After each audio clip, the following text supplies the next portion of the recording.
안녕하십니까. 진짜 말이죠. 지난주부터 매일매일 나올 때마다 아우 추워 이 소리만 지금 몇 번째 하는지 모르겠습니다. 너무 추워요. 진실 추적자 사건 반장 시작합니다. 이 겨울이 되면 방학이 겹치고 해서 이 혈액 수급의 경고등이 켜진답니다.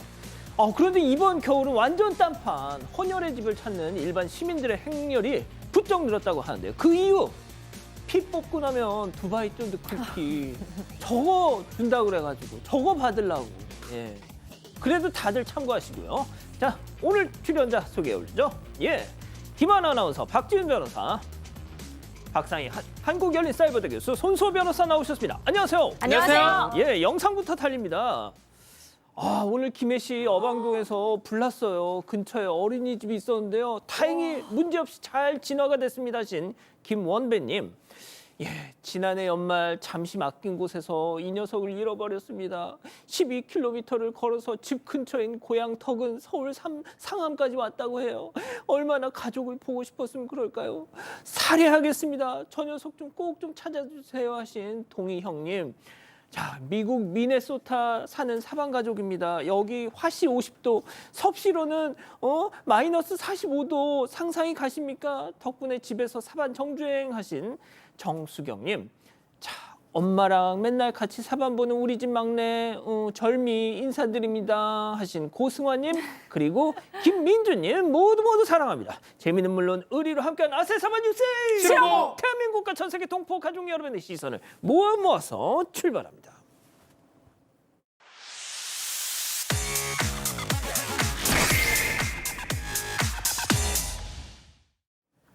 첫 번째 가볼까요? 세상에 이런 일이, 또 어떤 일이. 첫 번째 영상 만나보시죠. 빵빵! 혼잡한 도로 한가운데 의문의 검은 덩어리. 자, 버스에서 사람이 내려서 물체로 다가가는데요. 툭툭 치자 꿈틀꿈틀. 정체는 쿨쿨 퍼질러 자고 있는 사람. 아이 아저씨, 여기 돌침대 아니야? 자, 결국 베개 아니 가방을 뺏어서 인도로 저렇게 올립니다. 온돌 막 데워진 참인데 비틀비틀 강제 기상을 하더니 어그적 차도를 건너갑니다. 누구 인생을 또 망치려고 거기서 퍼질러자. 그러니까 말입니다. 저러다 치익이라도 하면, 또 사고가 나기라도 하면 어떡합니까? 어제 오후 서울 종로 인근 도로에서 목격된 상황인데요. 이게 온라인 커뮤니티를 아주 뜨겁게 달궜습니다. 당시 버스를 운행하던 글쓴이 도로에 차가 막혀서 봤더니 사람이 누워 있었다고 해요. 경찰을 부르려다가 그 사이에 무슨 일이 날 것만 같아서 직접 이동시키기로 결심을 하고 정차를 하고 남성에게 다가가서 여기 버스 전용 도로니까 위험하다, 인도로 가셔라 안내를 했다는데요. 그런데 이 남성 잠에서 깨더니 싫다, 나 잘 거다, 버티고 또 버텼다고 합니다. 글쓴이가 남성의 가방을 강제로 빼앗아서 인도 쪽으로 옮기니까 그제서야 어기적 일어나서는 자리를 옮겼습니다. 글쓴이에 따르면 당시 신호에 걸려서 차들이 많이 안 오던 때라서 다행이었지 하마터면 정말 큰 사고가 날 뻔했다고 해요. 돌침대 아닙니다. 두 번째 사진 보시죠. 역시 겨울엔 뜨끈한 호떡. 자, 한입 베어 물자. 뒤늦게 포착된 종이컵 문구 두둥. 자, 주의사 호떡에 뭔 주의? 자세히 보니 말이죠. 천유는 버리시고 중간유를 받아주세요. 소변량은 50cc 이상. 와우. 잠깐만. 이거 건강검진할 때 보는 그거? 네, 그거 봤죠? 많이 보죠. 종이컵이고요. 뇨가 나옵니다. 호떡을 사 먹었는데 호떡을 먹자마자 발견한 부분은 저 주의사항 문구입니다. 물론 저거를 쓰고 갖고 온 건 아닐 거예요. 아마 새 거라고 봐야 되는데. 근데 문제는 또 더 소독이 돼 있을 가능성이 높겠죠. 그럼에도 불구하고 생각하지 않을 수가 없죠. 호떡을 먹으면서 뇨를 생각하게 되는. 왜 굳이 저기 담아주느냐? 꼭 저 종이컵을 썼어야 되느냐? 이런 생각이 들었다고 합니다. 그러니까요. 좋습니다. 다음 이어가죠. 자, 있는 힘껏 내동댕입니다. 자, 충격적인 제보 영상 만나보시죠. 미쳤어? 야, 너 미쳤냐고!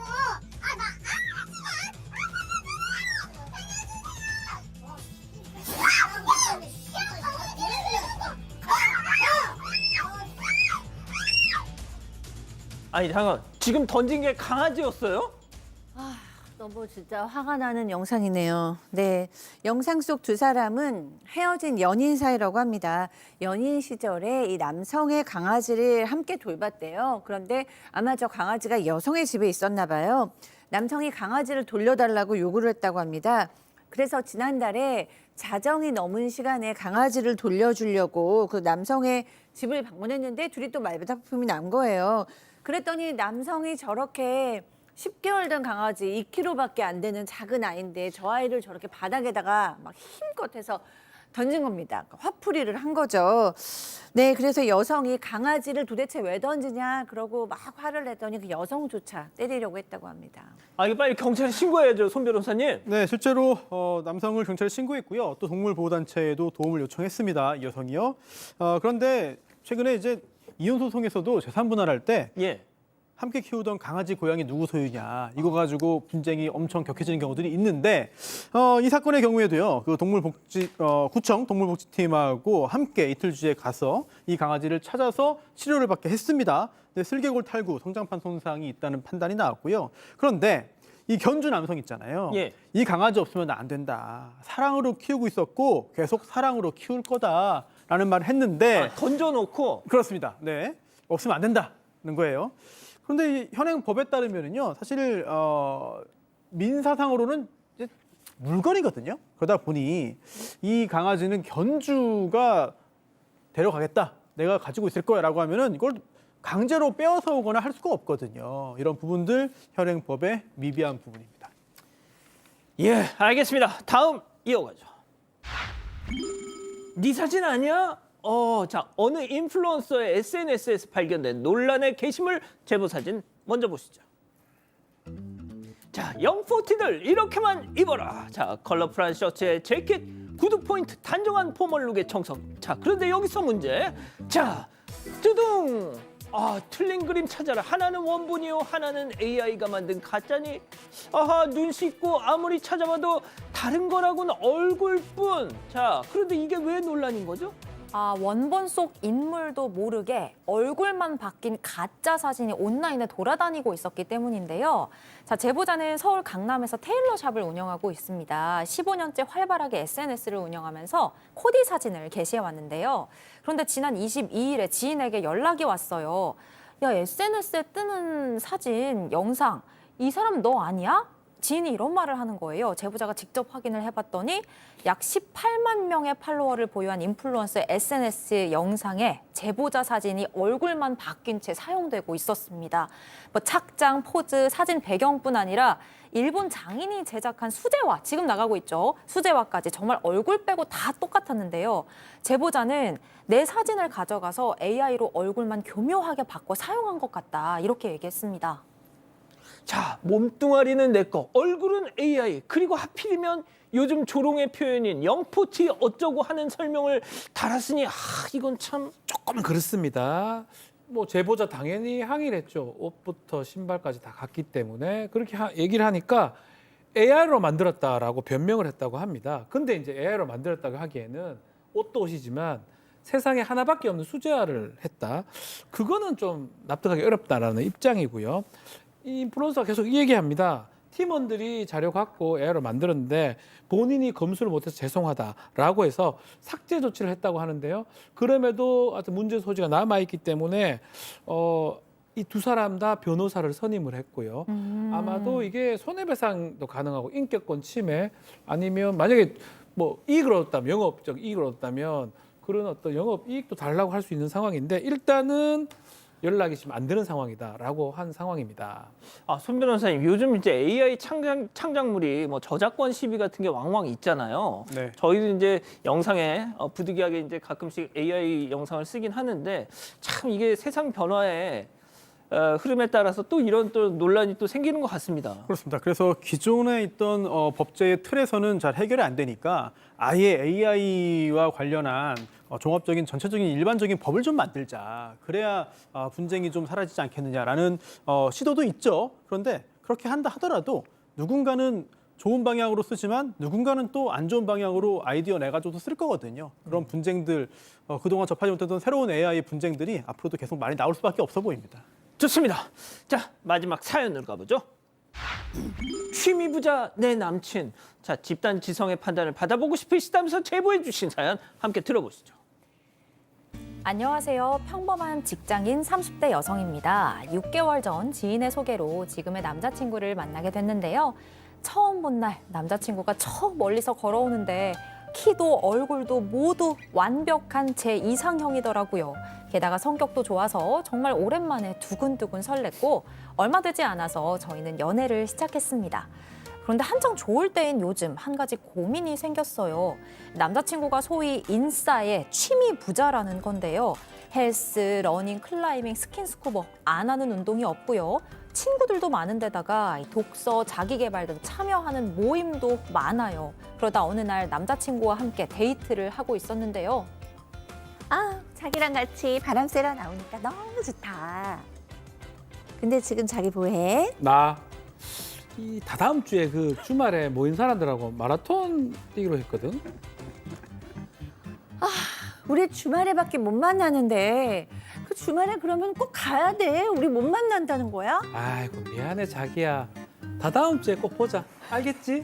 그런데 가면 연락도 안 되고 난 정말 답답하다고. 좀 줄이면 안 돼? 아이 참 또 왜 이럴까? 그 자리에 집중을 하다 보니까 그거 어쩔 수 없다고 했잖아. 전화 안 된다고.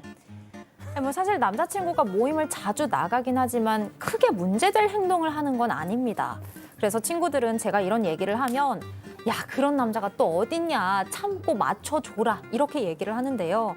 맞아요. 정말 완벽한 저의 이상형 맞습니다. 하지만 자꾸만 제가 뒷전으로 밀리니까 섭섭한데요. 너무 좋으면서도 또 안 좋기도 한 제 마음 어떻게 해야 할까요? 자, 기다리고 기다리셨던 부처 핸즈업타임 6천여 분의 우리 가족 여러분들 채팅창에 OX로 함께 참여해 보시죠. 먼저 남친입니다. 상희야, 내 전완근이 짐승 같다며, 성난 승모근이 섹시하다며, 그거 다 운동 덕분이야. 너 진짜 무능하고 배 나온 남자들 안 만나봐야 내가 호강 날라리가 났었구나 하겠구나. 너 동그라미. 자, 예, 다음 사연자 여친입니다. 아니, 운동 말고 관리 말라는 소리가 아니잖아. 하늘을 봐야 별을 따지 인간아. 만난 지 6개월 만인데 주말에 한번 볼까 말까 하는 커플이 어딨어. 잠깐만, 오빠 혹시 러닝 크루에 누구 숨겨놨니? X. 자, 손 변호사님. 네. 어지간하면 다 통일되지 않도록 했으면 좋겠는데 저도 이거를 동그라미를 둘 수밖에 없었습니다.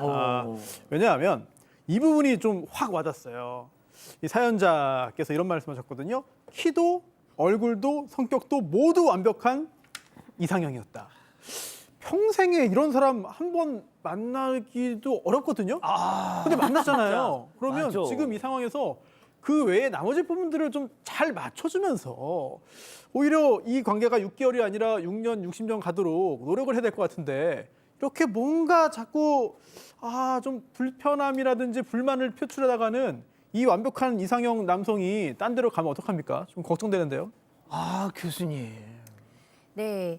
저도 그 상대방이 너무 좋아하는 걸 못하게 하면 그 관계는 좀 위험해진다라고 생각을 해요. 그 좋아하는 게 예를 들어서 뭐 다른 이성을 만난다던가 술을 너무 많이 마신다던가 이런 거면 참을 수 없지만 운동을 하는 거라던가 뭐 음악이라던가 이런 거는 상대방이 좋아하는 걸 해줘야 또 그 둘 관계도 좋아질 것 같고 그다음에 사실 내 자신도 할 게 되게 많거든요. 나도 뭘 하면 되니까 너무 조바심 내지 말고 그냥 좀 서로 편한 게 좋지 않을까 싶습니다.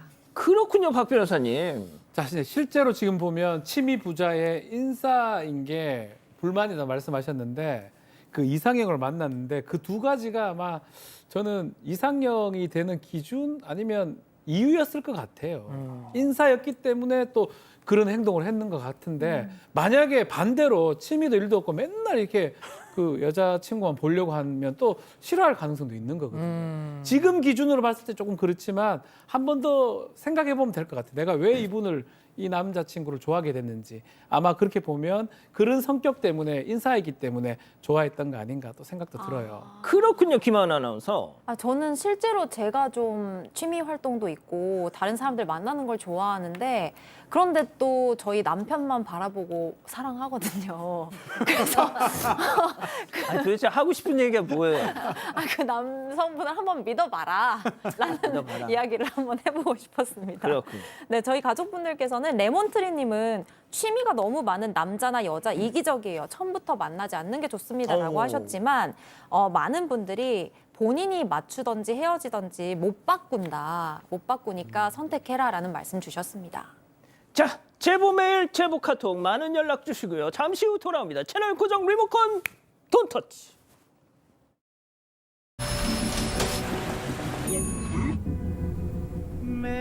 마침내 나왔다. 쉴 새 없이 터지는 타코의 매력. 타코까지 서브웨이답게. 서브웨이 타코 샐러드. 이상한 과학의 나라 에이스. 꽤 오래전 것 같은데 왜 시간이 그대로지? 에이스에선 시간이 다르게 흐르니까요. 짧게 자도 오래 잔듯 시간을 거스르는 과학. 에이스 침대. 보험금 바로 받는 반려동물 보험 없을까? 국내 최초 반려동물 전문 보험사 마이브라운 찾으시는군요. 진료비에서 보험금이 바로 차감되는 마이브라운 라이브 청구. 반려동물 보험의 새로운 시대 마이브라운. 하나의 강력한 듀오, 하나의 세럼으로 매끄러워지는 피부와 되살아나는 생기, 하나의 에멀전으로 정돈된 아름다운 피부결. 누메홍 두 샤넬 세라민 에멀전 듀오.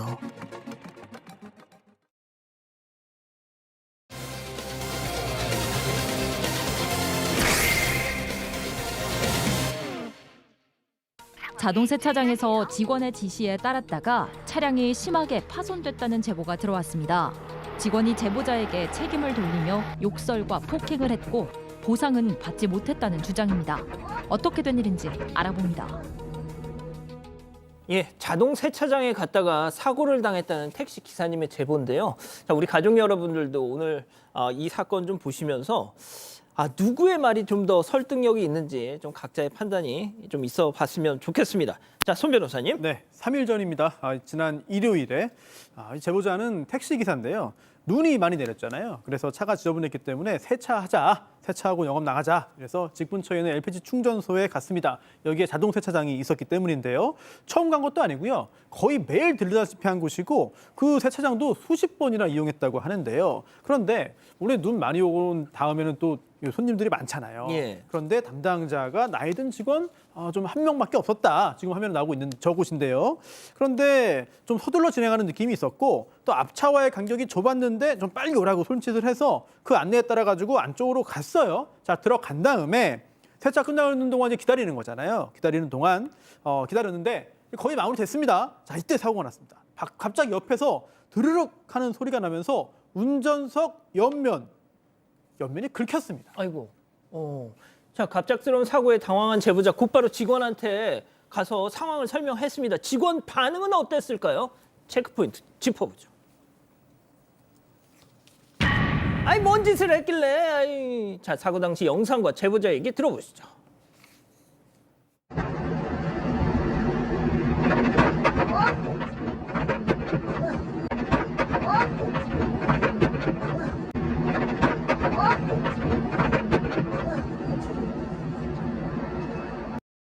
전전날에 눈이 많이 와가지고 차가 엄청나게 밀려있더라고요. 조섰거든요. 근데 그 직원 혼자 70대 가까이 되신 분 혼자서 하더라고요. 제가 드르륵 사고 나서 차를 빼고 나서 보니까 차가 박살이 난 거예요. 지금 차가 이탈해서 레일에서 기계가 쳐가지고 지금 차가 박살이 났다. 그분이 차에서 뭔 짓을 했길래 이렇게 박살이 나냐고. 브레이크 등 밟은 거 아니에요? 그러는 거예요. 저 여기 몇 달 다녔습니다. 제가 무슨 브레이크 등을 밟아요. 기계가 작동하고 있는데 브레이크 등을 밟거나 핸들을 조정할 사람이 누가 있냐고. 위에 관계자분 연락 좀 달라고. 그랬더니 못 주겠다고. 자기 책임 없다고 가버리시는 거예요.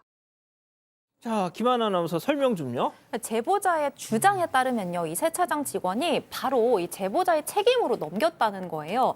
드르륵 소리를 듣고 나서 내려서 차를 확인해 보니까 운전석 옆부터 뒷좌석 아래까지 심하게 파손이 돼 있고 기름때까지 묻어 있었다고 합니다. 이 4개월밖에 되지 않은 새 차인데 망가진 걸 보고 너무 놀란 제보자가 담당 직원을 불러서 이 차량 상태를 보여줬는데요. 그런데 이 담당 직원, 차에서 뭔 짓을 했길래 이렇게 박살이 나냐? 브레이크 밟은 거 아니냐라고 하면서 오히려 제보자 탓을 했습니다. 그러니까 제보자가 세차 중에 브레이크를 밟아서 차량이 레일에서 이탈하면서 이런 사고가 난 게 아니냐라는 주장이었는데, 이 제보자 운전 경력만 20년이 넘고요. 또 세차장을 수십 번 이용해 왔다고 해요. 자신이 만지거나 조작한 게 없다는 입장인데 너무 억울하고 황당하다 이렇게 전했습니다. 제작진이 제보자가 보내준 블랙박스 영상을 직접 확인을 해봤거든요. 예. 확인해 보니까 드르륵 소리가 난 뒤에 빨간 브레이크 등이 켜진 것까지는 확인이 됐어요. 그러니까 제보자가 브레이크를 밟아서 사고가 났다는 직원의 주장과는 좀 달랐던 게 아닐까라는 의구심도 생깁니다.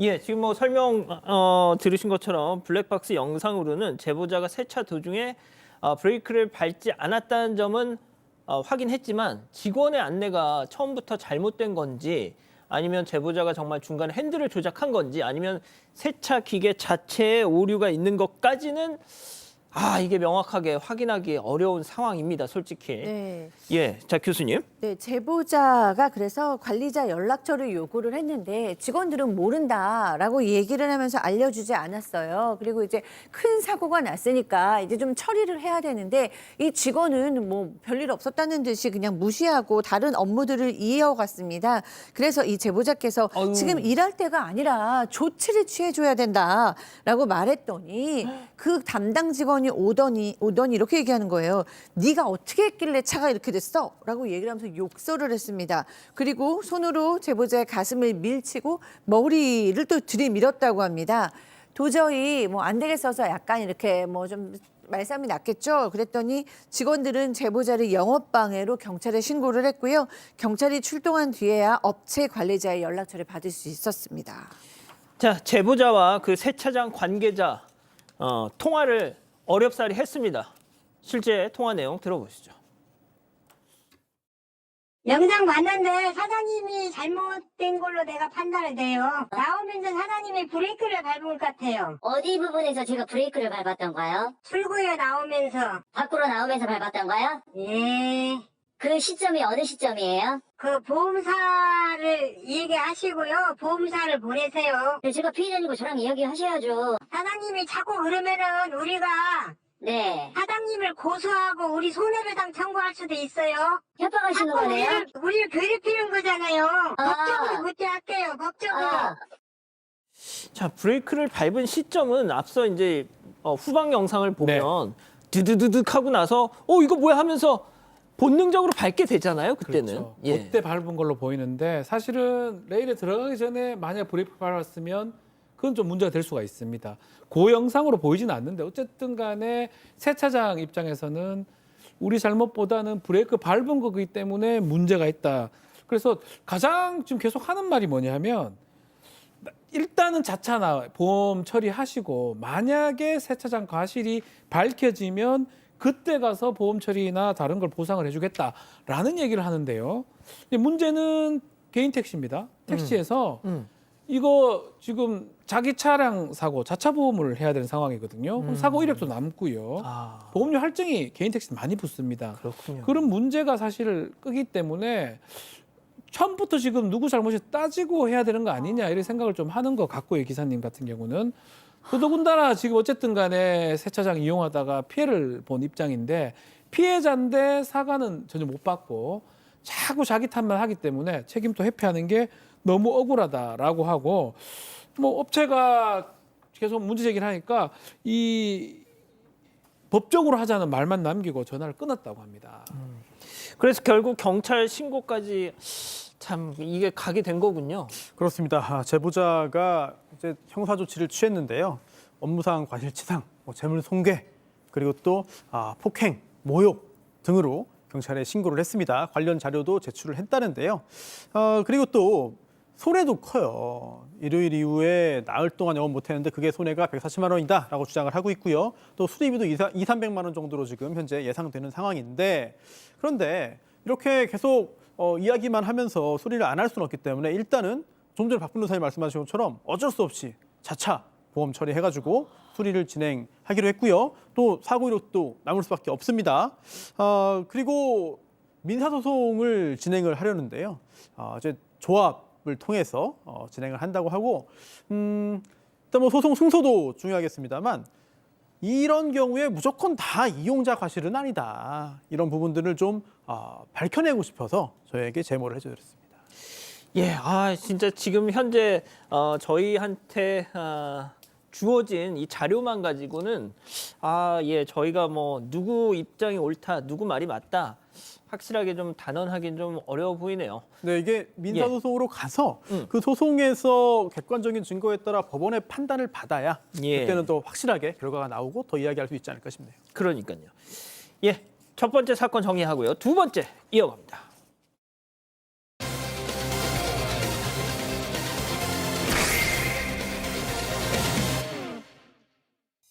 고깃집에 30명 단체 예약을 한 손님에게 이른바 노쇼를 당했다는 사장님의 제보가 들어왔습니다. 이 손님은 같은 날, 같은 시간 또 다른 고깃집에서도 노쇼 행각을 벌였습니다.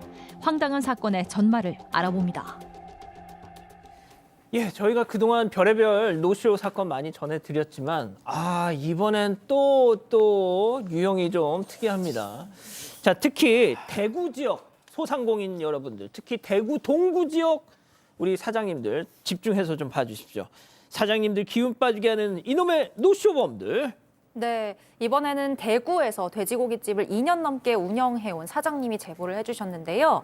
지난 17일에 사장님이 단체 예약 문의 전화를 받으셨다고 해요. 21일 수요일 저녁 7시에 30명 단체 예약을 하고 싶다라는 전화였는데요. 사장님이 따로 예약금 같은 건 일정 금액 받지 않고 이렇게 예약을 잡아주신 것 같아요. 믿고 예약을 잡아주신 것 같은데, 그러다가 예약한 시간에 오기로 했는데 오지 않는 이른바 노쇼를 당하게 됐습니다. 고깃집 사장님, 사실 음식점에서 예약을 받으면서 예약금을 받는 게 쉽지가 않다. 숙박업체면 모를까, 예약금 얼마니까 이 돈 붙여달라, 이렇게 말씀드리기가 참 어렵다. 그래요, 이렇게 이야기를 어려워요. 하면서 그동안 100명 대관, 30명, 40명, 60명 단체 예약 많이 받아봤어도 노쇼 없이 잘 버텨왔는데 이번에 처음으로 이런 일을 겪었다고 전해왔습니다. 방금 김하나 아나운서가 전한 것처럼 이 사장님 말씀도 그렇잖아요. 음식점 하면서 예약금 미리 내놓으라는 게 참 쉽지가 않다. 그렇죠. 만약에 얼마 정도 뭐 예약금을 주셔야 될 것 같아요. 그러면 아이고 뭐 여기 말고 뭐 식당 뭐 없는 줄 보통 이런 반응을 또 보이는 사람들이 있거든요. 자, 잘 지금까지 노쇼 피해 없이 잘 해 오셨는데 이번에 딱 만났다. 다행히 그래도 예약 당시 이 통화 녹음이 돼 있었답니다. 통화 내용 주의 깊게 한번 들어봐 주시죠. 자, 그리고 이어서 사장님 얘기도요. 혹시 다음 주 수요일에 예약 가능할까요? 네네, 가능합니다. 몇 분이시죠? 30명 정도 되고요. 네네네. 네, 저녁 7시에 갈 거거든요. 성함이 어떻게 되세요? 라고 적어주세요. 알겠습니다. 다음 주 수요일로 예약 잡아드릴게요. 네, 하루 전날 연락드릴게요. 네. 전화를 안 받길래 문자는 예약이 이제 변경된 사항이 있냐고 이렇게 보내니까 없습니다라고 문자가 왔어요. 이제 뭐 변경 사항이 없다고 하니까 당연히 오는 걸 알고 있죠. 통화 좀 걸리더니 전화를 안 받아요. 네, 문자도 그 뒤로는 답이 없어요. 그래서 이거 그래서 시간이 지나서는 노선 같다 생각이 들었죠. 자영업자는 뭐 솔직히 장사 1월달 되면 정말 안 되거든요. 그거까지 그렇게 돼버리니까 사실 저희도 그렇게 힘들죠.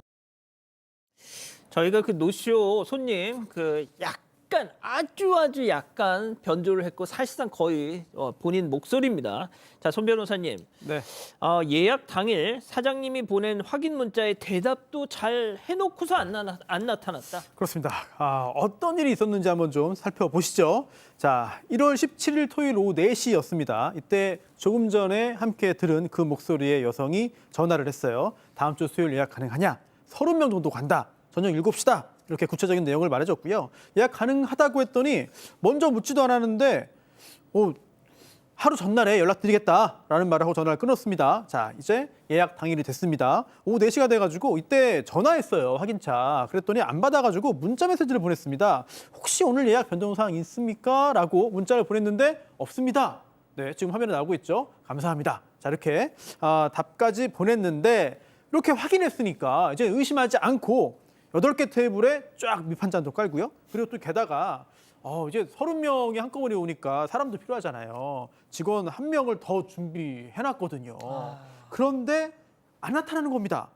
전화를 했어요. 그런데도 받지도 않고 또 조금 전에 아까 문자 메시지 있었죠. 늦게 도착하시냐 이렇게 물었는데 그것도 읽지도 않습니다. 결국은 전화도 안 받고 문자 답도 없고 이거 노쇼 아닌가라는 생각을 할 수밖에 없었죠. 자, 그래서 이 사장님 SNS에 내가 이런 피해를 당했다 올리려고 들어가셨어, SNS에. 자, 그런데 또 다른 고깃집 사장님이 올린 글에서 눈이 번쩍 뜨이는 이름 하나를 발견했다고 합니다. 체크포인트 짚어보죠. 이서땡. 자, 직접 얘기 들어보시죠. 사장님의 글을 먼저 봤어요. 네, 그걸 보니까 저희하고 똑같은 것 같아서 똑같은 날짜에 똑같은 시간대에 우리하고 똑같은 것 같다. 그래서 통화를 했고요. 혹시 이천이 맞아요? 그 책사를 내는 노세는 네네. 수요일 날 7시에 예약했는 거예요, 혹시? 네, 수요일 7시 30명. 네, 맞네. 사실 전화번호도 똑같고 그 여자죠? 예, 맞아요. 저희하고 똑같네요. 저희가 여기도 다 있는 모양이네. 거기에다 똑같은 시간대에 똑같은 명수에 저는 피해 보상도 필요 없고 그 사람을 고소를 해가지고 처벌을 받게 해야 되는 게 맞다고 보거든요. 박 변호사님. 네. 수요일에 7시 반에 돼지고기집 가고 30명이 소고기집 가는 거 동해 번쩍 서해 번쩍 가능합니까? 씨름이나 그런 분들은 가능할 가능성도 조금 있지만 거의 불가능하죠. 불가능합니다. 같은 시간에 예. 30명이 그 많은 것을. 지금 보면 소고기 무한 리필집이에요. 여기는. 요거 지금 보니까 노쇼 피해가 있다고 하고 시간이 똑같아요. 30명이고 사진을 또 공개해서 이 사진이 뭐냐면 8개 테이블 예약 손님 밖에 했는데 안 왔다 등등입니다. 아주 좋은 자리였겠죠. 그래서 돼지고기 사장님이 전화를 해서 물어보니까 이름은 똑같고 번호까지 물어보니까 결국은 이름, 연락처가 같기 때문에 동일인의 소행인 게 맞았습니다. 진짜 30명이 그날 저녁에 돼지고기 먹고 소고기 먹으려던 아까 박 변호사님이 씨름 선수들은 가능하다고도 했는데 자 교수님 네. 솔직히 일반인은 불가능합니다. 씨름 선수들도 그냥 하나만 드셔야지 뭘 2개를 다 먹어. 불가능하죠. 같은 시간에 어떻게 그래. 양쪽에서 뛰어다닐 수도 없고. 이 두 고깃집이 차로 한 10분 거리로 가까운 거리기는 하다고 합니다. 그런데 이제 그럼에도 불구하고 같은 사람 같은 시간대는 이제 불가능하잖아요. 이 소고기집의 사장님은 이제 더 속상하셨던 게 그날 예약을 받았던 직원이 있어요. 그런데 직원이 그 예약을 받으면서 이날은 아르바이트생이 좀 더 필요하겠다. 그래서 본인의 친구를 또 한 명 데리고 온 거예요. 그런데 당일 노쇼니까 이 직원이 도리어 안절부절하면서 내가 예약을 잘 못 받아가지고 그러면서 막 속상해하고 자책을 하더라는 거예요. 그런데 왜 자책을 직원이 합니까? 전화만 받은 건데. 그래서 사장님께서 이렇게 위로해 주시면서 그 친구 알바비까지 챙겨주셨다고 해요. 또 돼지고기집 사장님도 본인한테 이득이 생긴다면 일회를 해볼 수도 있지만 아무런 이득이 없는데 도대체 왜 이러는 건지 도저히 이해가 안 된다면서 분통을 터뜨리셨습니다. 최근에 이제 이 캄보디아에서 국내로 송환된 그 나쁜 놈들 중에 이 노쇼한 녀석들도 있었잖아요. 그렇습니다. 그거는 이제 노쇼만이 아니라 예약을 하고 그 다음에 비싼 와인이나 비싼 음식을 주문해야 된다면서 돈을 뜯어내는 그런 사기였는데 지금 이 건은 사기는 아니에요. 왜냐하면 본인이 받은 거 얻어낸 건 없거든요. 근데 가게 주인들만 피해를 입었습니다. 사기는 아닙니다. 하지만 업무 방해는 될 수 있죠. 이 건 돼지고기집 사장님은 분명히 피해자가 더 있을 것 같다라는 생각에 SNS에 본인의 피해 사실도 올리고 그리고 또 소고기집 사장님 게시글도 공유했습니다. 그러면서 대구 지역의 자영업자분들 이거 조심해라.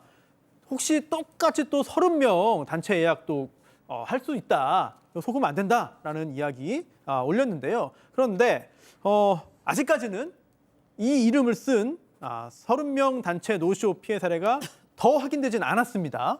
그런데 뭐 약간 또 다른 방식으로 다른 이름 쓰고 다른 형태로 또 이런 장난할 수가 있거든요. 그런 피해 우려가 있고요. 그리고 지금 이 제보자는 그 피해 보상보다도 처벌받게 된다. 그래야 다른 곳에서 또 이런 거 하지 않는다라는 생각을 하고 있고요. 두 사장님들이 다 같은 생각이에요. 그래서 고소할 때는 우리 같이 하자라고 그렇게 결의를 한 상태입니다.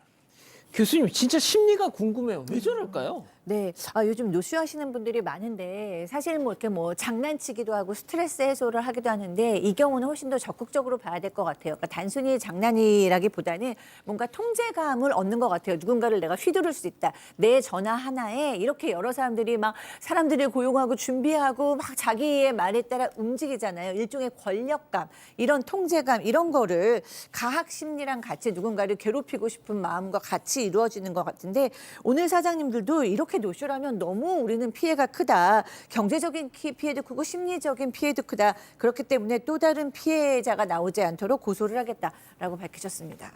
예. 자, 두 번째 사건 이렇게 정리하고요. 별별 상담소 이어갑니다.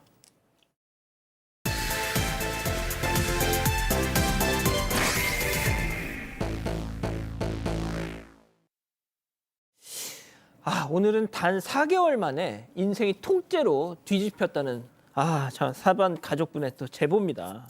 네, 제보자는 40대 남성입니다.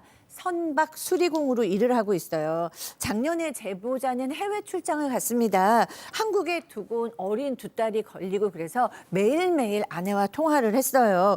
근데 어느 날 한국 시간으로 밤 10시에 아내한테 전화를 했는데 작은 목소리로 나 지금 바쁘니까 끊어라고 얘기를 하는 거예요. 뭔가 좀 이상해서 끊지 못하게 하고 계속 얘기를 하고 있었는데 수화기 너머에서 낯선 남성의 목소리가 들리면서 누구야? 뭐 이런 소리가 들리는 거예요. 그리고 전화는 그대로 끊겼다고 합니다. 그 이후로 아내는 3개월 동안 직접적인 남편과의 연락을 다 피했다고 합니다. 자, 제보자 남편분 감이 딱 왔습니다. 예정보다 서둘러서 귀국했습니다. 집 문을 확 열었죠. 직접 제보자에게 들어보시죠. 집에 딱 와서 문을 열었는데 애기들이 쓰레기통이 사이에서 자고 있더라고요. 배달 음식을 시켜서 먹고 안 치우고 그냥 집에다가 그냥 쌓아놓은 거예요. 컵라면 뭐 그런 거 등등. 그냥 매일 집에서 술을 먹던지 밖에 나가서 새벽 늦게 들어오던지 이들한테는 배달 음식만 시켜놓고 이렇게 집을 방치했었습니다. 자, 김하나 아나운서는 그 집 모습을 직접 사진을 봤다고 하는데 정말 충격적이었다면서요? 진짜 충격적이었어요. 그 유튜브에 나오는 이른바 쓰레기집 있잖아요. 그 장면이 정말 거짓말 보태지 않고 똑같이 연출이 돼 있었습니다. 거실에서 화장실까지 쓰레기가 빽빽하게 쌓여 있었고 뭐 먹다 남은 컵라면, 배달 음식 용기들 온갖 쓰레기들이 여기저기 널브러진 채 그대로 썩고 있었다고 해요. 날파리에 바퀴벌레까지 보였다고 합니다. 더 충격적인 건요. 이 쓰레기 더미 사이에서 어린 두 딸이 잠을 자고 있었다는 건데요. 그 옆에 아내도 함께 누워 있었는데 아내한테 가까이 다가가니까 술 냄새가 진동을 하고 있었다고 해요. 깨워야죠. 너무 놀라서 제보자가 아내를 깨웁니다. 그랬더니 아내가 일어나더니 네가 왜 벌써 왔냐? 라면서 오히려 본인이 더 놀랬대요. 알고 보니까 이 아내 그동안 아이들 식사를 배달 음식으로 해결을 하고 집은 손도 대지 않은 채 방치해 왔습니다. 자, 손 변호사님, 제일 중요한 질문이 있죠. 그 낯선 남자 누구야의 목소리 주인. 네, 안 그래도 남편이 그 부분을 물어봤습니다. 그랬더니 아내의 답이 굉장히 좀 단순했어요. 그거 사람 아니야. TV 드라마 소리였어. 라고 답을 했어요. 자, 그런데 제보자 입장에서는 그렇구나 하고 넘어갈 수가 없잖아요. 그러면서 아니 그러면 몇 달 동안 왜 연락을 피했냐라고 물어봤더니 아니 괜히 그것 때문에 오해하고 화낼까 봐 연락하기 싫었어 라고 답을 한 거예요. 뭐 그것도 참 이해가 잘 되진 않습니다. 그리고 또 하나, 이 집 상태.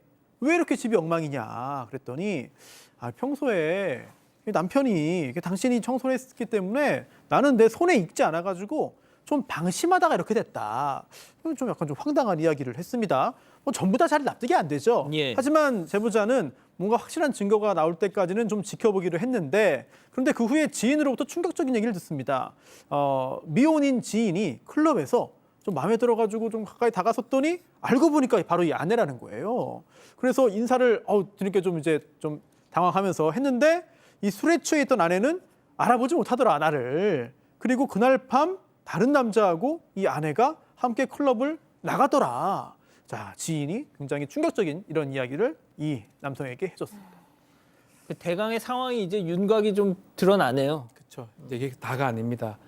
애들이 있다고 했잖아요. 애들이 엄마의 이런 상황을 다 알고 있었어요. 13살이 큰딸인데요. 충격적인 이야기를 털어놨습니다. 아빠한테. 엄마 지금 불륜인 것 같다. 집에서 스피커폰으로 대놓고 남자하고 통화한다. 13살짜리가 예, 얘기를 했다고 합니다. 또 심지어 10살 막내딸이 있는데요. 예. 막내딸은 남자하고 데이트를 같이 한 적이 있다라고 고백을 하는데 막내를 데리고 가서 문제는 그 남자가 한 명이 아니에요. 여러 명의 남자랑 같이 10살 막내딸이 있었다라는 겁니다. 데리고 나갔다는 거죠. 그래서 이제 참지를 못하죠. 제보자 입장에서는. 어떻게 애들 앞에서 이럴 수 있느냐라고 얘기하고 따지니까 그냥 친구다라고 부인을 하다가 결국은 그래 만났다 어쩔래? 라고 소리를 질렀다고 합니다. 아, 자기가 소리를 질렀다고요? 예, 그러면서 바로 집을 떠났다고 합니다.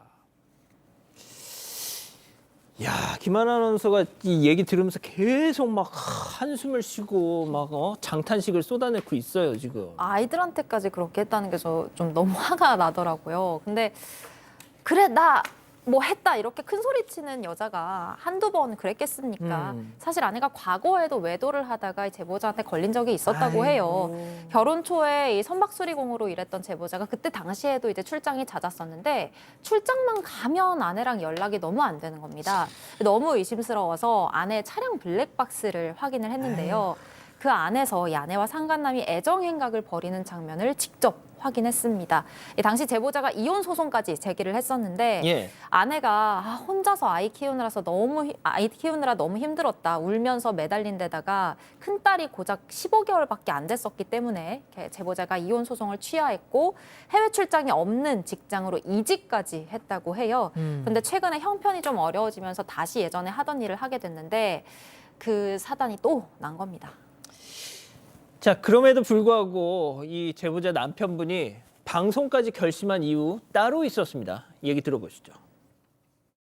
제가 와이프한테 집에서 또 폭행을 당했어요. 보고 애들이 뭐라고 하면서 날려줬거든요. 지금 좀 엄마를 싫어하고 있어요. 저희 엄마한테. 엄마 바람 피면서 집에서 통화하고 그런 거 다 싫었다고 하면서 제 앞에서 울면서 말하더라고. 뭐 자기가 어떻게 키웠는데 자기한테 그럴 수 있냐. 뭐 그러냐고 그런 식으로 말하더라고. 마지막에는 가서 또 때리고. 자, 박 변호사님, 예. 초등학생짜리 13살 큰딸이 엄마 바람 피워서 싫어 하니까 이놈의 기집애야, 내가 널 어떻게 키웠는데 애를 때렸다는 거예요, 지금? 폭행을 했다는 거예요.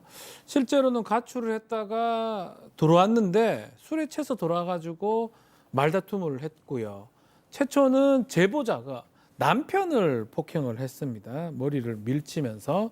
그 후에 이걸 쳐다보던 딸이 옆에서 엄마 바람 펴서 싫어라고 소리를 지르니까 울면서 얘기를 했겠죠. 어떻게 너를 키웠는데 계기냐, 뭐 이렇게 하냐라고 하면서 아이한테 폭행을 행사를 한 것 같습니다. 그래서 경찰이 출동을 했고요. 결국은 제보자는 상간자 소송 또 그리고 아이한테 했던 행동이 아동학대다라고 고소를 준비하고 있는데 이 스스로 불륜을 신토했는데 이혼을 하기 싫다면서 집에서 버티고 있는 상황이라고 합니다. 세상에. 손 변호사님, 지금 안 좋은 건 지금 혼자 다 하고 있잖아, 지금. 그렇습니다. 남편이 더 확실한 증거를 찾기 위해서 노력을 한 것 같은데 사실 그 장면이라든지 그런 상황을 알고 있는 또 아이들이 있잖아요. 그래서 그 아이들의 어떤 진술 그리고 또 나이 연령을 좀 고려해 볼 때 아이들이 알고 다 알만한 나이들이에요. 또 딸이기도 하고 그래서 그런 부분들도 법적인 절차에서는 상당히 크게 작용할 수 있다라는 생각이 들고요. 그리고 또 하나 뭐 제가 너무 앞서 나가는 건지 모르겠습니다만 만약 이제 이혼 소송을 하고 그런다면 이제 미성년인 자녀들에 대한 양육도 이제 중요하잖아요. 그런데 이 양육권도 참 난감합니다. 왜냐하면 보통 통상적인 경우에는 엄마가 본인이 이혼의 사유를 제공했다 하더라도 엄마가 양육권을 갖는 경우가 훨씬 더 많은데. 더군다나 아빠가 이렇게 해외 외국에 출장에 가니까요. 예. 네네. 그러다 보니까 다시 또 해외 출장 없는 직장으로 가지 않고서는 이 양육권 관련된 문제가 굉장히 좀 이상하게 꼬일 수도 있다. 이런 걱정도 듭니다. 아우 교수님. 네.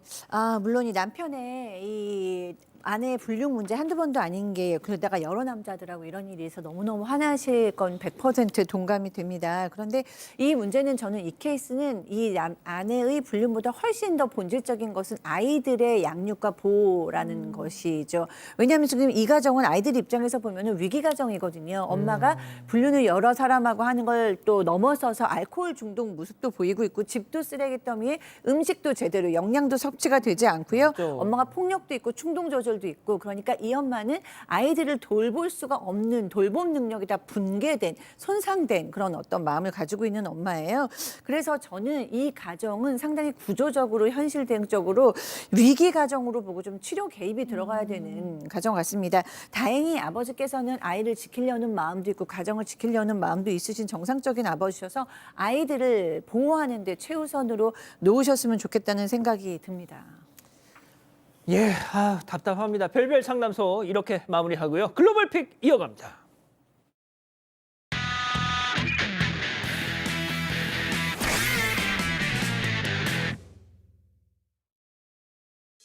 자, 크레인이 조립식 주택을 옮기고 있는데요. 이 주택 1톤에 달하는 엄청난 무게라고 합니다. 떨어지겠죠? 공중에 아슬아슬하게 매달린 채 목표 지점으로 옮겨지고 있는데 크레인이 천천히 방향을 틀던 그때 조립식 주택 무게를 못 이기고 역시나 떨어졌습니다. 세상에 크레인이 들렸어. 근데 바로 밑에 있던 이웃집 위로 그것도 추락을 했는데요. 그 엄청난 충격에 집이 완전히 무너져 내렸습니다. 지금 붕 떴어. 근데 집이 형체를 알아볼 수 없을 정도로 붕괴가 됐는데요. 귀중품도 대부분 유실이 됐대요. 아이고야. 그런데 가장 아찔한 건 집안에 사람이 있었다고 해요.